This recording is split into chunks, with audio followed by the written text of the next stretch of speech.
ओम वंदे गौ मातरम। मित्रों, आज हम आपके लिए लेकर आए हैं ठंडक से भरपूर, शक्ति देने वाला, कैल्शियम से भरपूर एक ऐसी पंजीरी जिसके सेवन से आपकी बल बढ़ेगा। इसमें चाहिए सिंघाड़े का आटा और उसके साथ इसमें चाहिए तरबूज के बीज की गिरी, साथ में कद्दू के बीज की गिरी। ये तेल से भरपूर होते हैं। चिया सीड के फ़ायदे आपको बताने की आवश्यकता नहीं है। और इसमें हम लेंगे अलसी जो है ना मित्रों, अत्यधिक गुणकारी होती है, तेलीय पदार्थ से भरपूर होती है। साथ में हमने इसमें लिया है पतंजलि का महात्रिफलादिघृत अश्वगंधा चूर्ण जो ऊर्जा से भरपूर होता है। और साथ में हम इसमें लेंगे शतावरी चूर्ण। ये एक टॉनिक के रूप में काम करती हैं ये औषधियाँ। हमने मीठा करने के लिए इसमें लिया है बूरा, ये भी पतंजलि का ही है। ऊपर लौंग पड़ी हुई है ताकि चींटियाँ ना लगें। और इसको कैसे बनाया है चलिए वो विधि देख लेते हैं। तो सबसे पहले हमने जो बीज हैं उनको हमने पहले भूना। इसमें इनके अलावा हमने और भी चीज़ें ली हो, जब बनाएंगे तो आपको आगे और पता चलेगा। जो बीज भूनने हैं मित्रों, बीज हल्के से सेक देने से क्या होता है, इसमें कुरकुरापन आ जाता है, जिससे ये स्वादिष्ट भी हो जाते हैं। और इनका तेल पीसते समय छूटता नहीं है, जिससे अच्छे से पिस जाते हैं, क्योंकि हमें इसको अच्छे से पीसना होता है। एकदम बारीक तो नहीं, लेकिन हाँ दरदरा जैसा पीसना होता है। पर यदि हम इसको भूनते नहीं तो ठीक से पिसता नहीं है। और मित्रों, जो तेल छूट जाता है ना, वो कई बार उसकी स्मेल अच्छी नहीं लगती, तो कई बार लोग खा नहीं पाते हैं। और इसके गुण इतने अधिक है, क्योंकि जो प्राकृतिक तेल जब चीज़ों में रह जाता है ना, वो हमारे शरीर में जाता है, तो इसको आराम से धीरे धीरे ये पचता है, जिससे इसके हमारे गुण जो है हमारे शरीर को और अच्छे से मिल पाते हैं। उसके बाद हमने कद्दू के बीज और चिया सीड्स को भी भूना। ये भूनने से भी वही स्थिति बनती है। तो इनको हमने बहुत अच्छे से धीमी धीमी आंच पर मध्यम भूना था। इसको हमने जलाया नहीं। आप यदि देखेंगे तो आपको समझ में आ जाएगा कि हमने इसको जलाया बिल्कुल भी नहीं है। और चिया सीड देखकर मेरी भतीजी बोली तो रेती लग रही है, वो दिखती ही रेती जैसी है।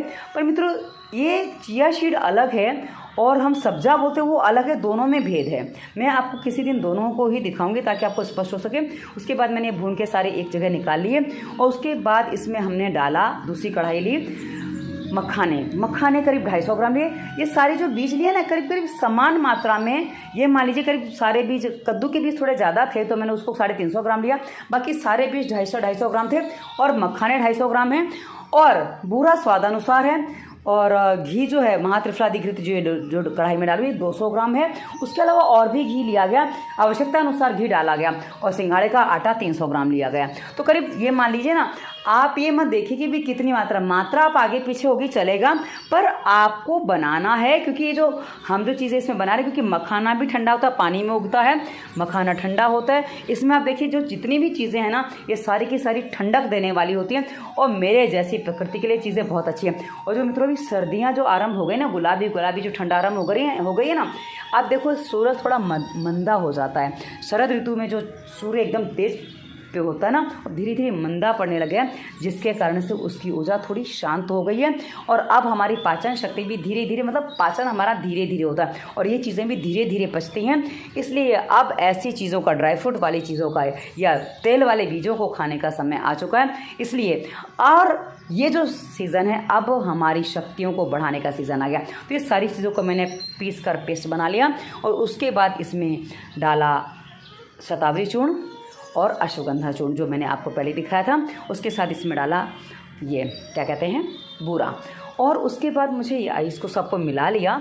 मिलाने के बाद बीच में पता नहीं क्या वो वीडियो कट हो गया था, तो मैं आपको पूरा नहीं दिखा पाई, पर क्या है आपको समझ में तो आ ही चुका है। और उसके बाद इसमें मैंने डाला इलायची भी डाली, क्योंकि इलायची भी ठंडी होती है, उसकी स्मेल भी अच्छी होती है। तो इलायची मैंने बाद में इसमें और पीस के डाली।